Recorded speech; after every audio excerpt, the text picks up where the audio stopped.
Hello students, welcome back to lecture 4 of noun. पिछले lecture में हमने सिंगुलर एंड प्लूरल नाउन तक finish कर दिया था। आज के लेक्चर में हम स्टार्ट करेंगे पोजेसिव फॉर्म ऑफ नाउन से।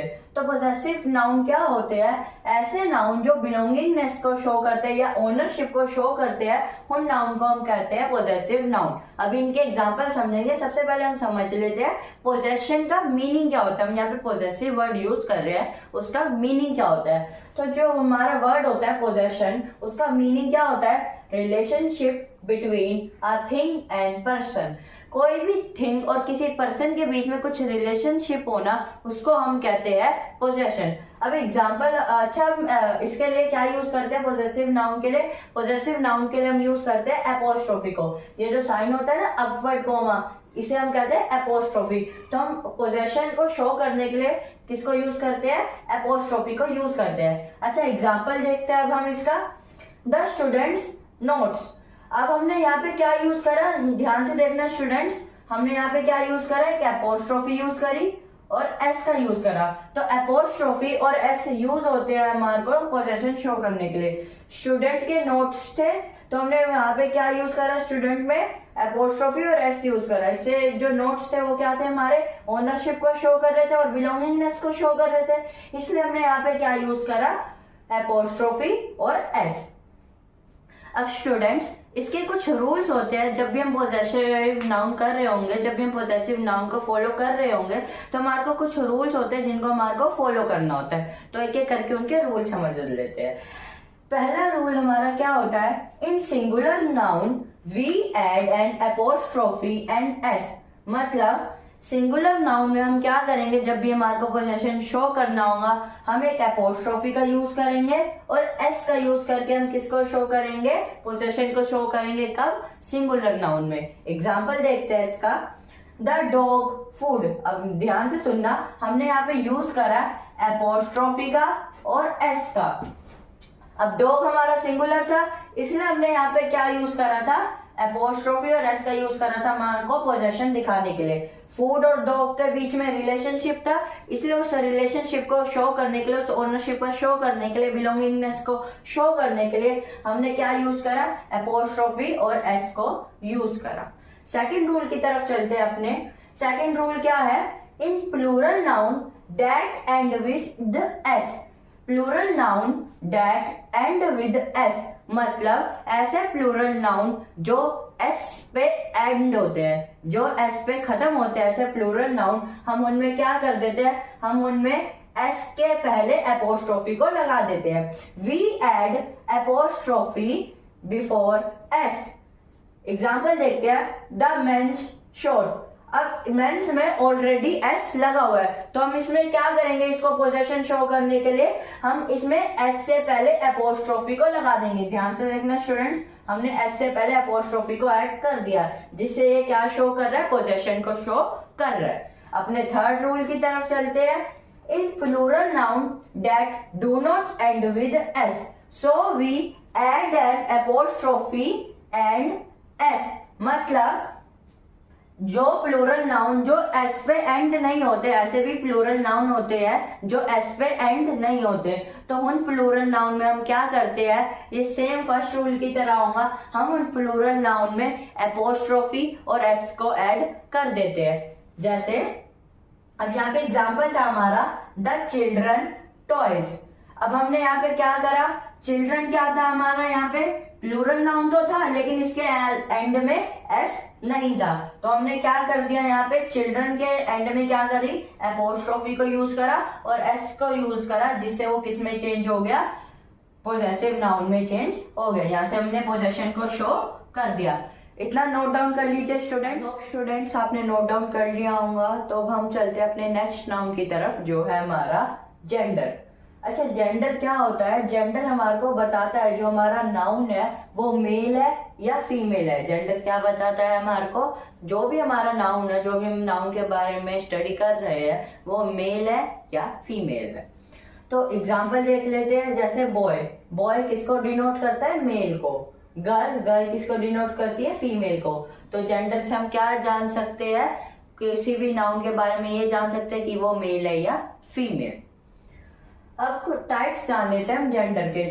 जो जेंडर होता है उसके कुछ टाइप्स होते हैं। तो पहला टाइप होता है हमारा मैस्कुलाइन जेंडर। मैस्कुलाइन जेंडर क्या होता है? ये नाउन होता है जो हमारे को मेल बताता है। जो भी ऐसा नाउन जो हमारे को मेल के बारे में बता रहा है उसका जेंडर क्या होगा? Masculine gender. मेल जेंडर नहीं होगा, मैस्कुलाइन जेंडर होगा। ठीक है, जैसे एग्जांपल फादर, ब्रदर।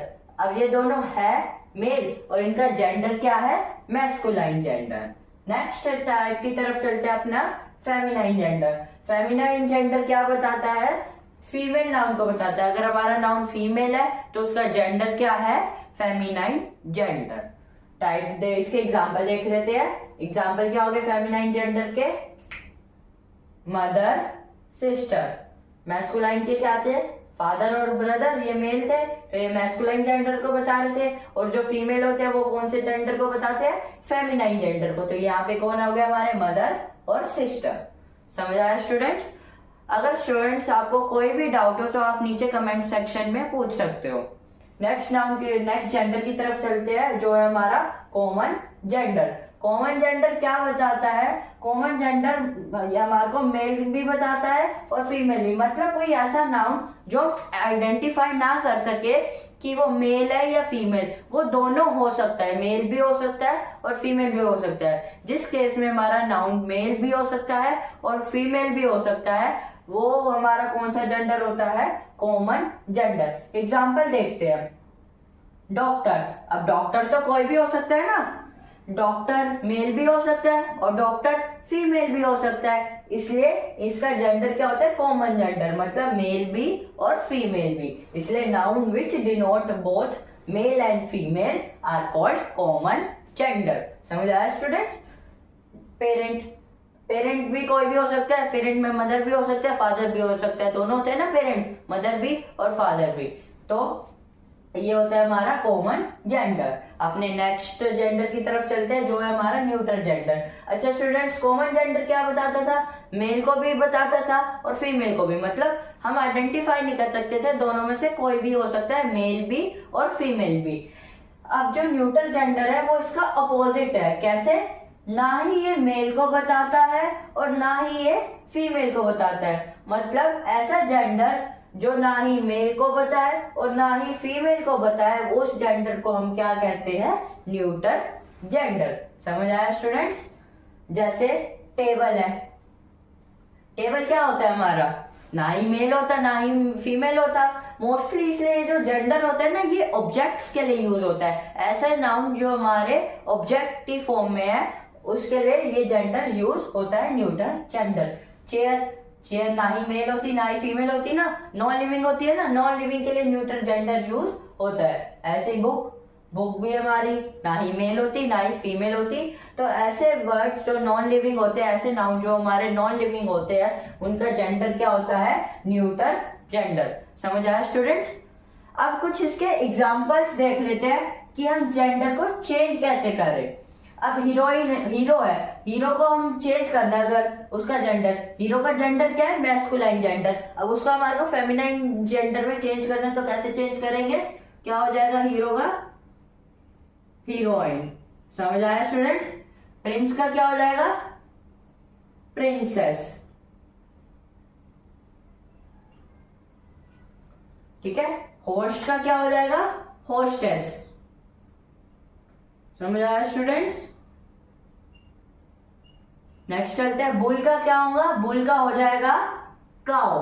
क्या हो जाएगा स्टूडेंट्स? बुल का काउ। पीकॉक का क्या हो जाएगा? पी हैन। क्या हो जाएगा? पी हैन। और लास्ट एक और देख लेते हैं अपना पोएट। पोएट का क्या हो जाएगा? पोएटेस। क्या हो जाएगा? पोएटेस। इतना समझ आया स्टूडेंट्स? इसको नोट डाउन कर लीजिए। आई होप स्टूडेंट्स आपको ये नाउन की जो हमारी आज का लेक्चर था ये समझ आया होगा। जो हमारा आज नाउन की सीरीज है वो यहाँ पे फिनिश हो गई है। अगर आपको ये सीरीज अच्छी लगी हो नाउन की तो आप इसको अपने फ्रेंड्स के साथ शेयर कर सकते हैं और हमारे चैनल के साथ ऐसे ही बने रहे। Thank you.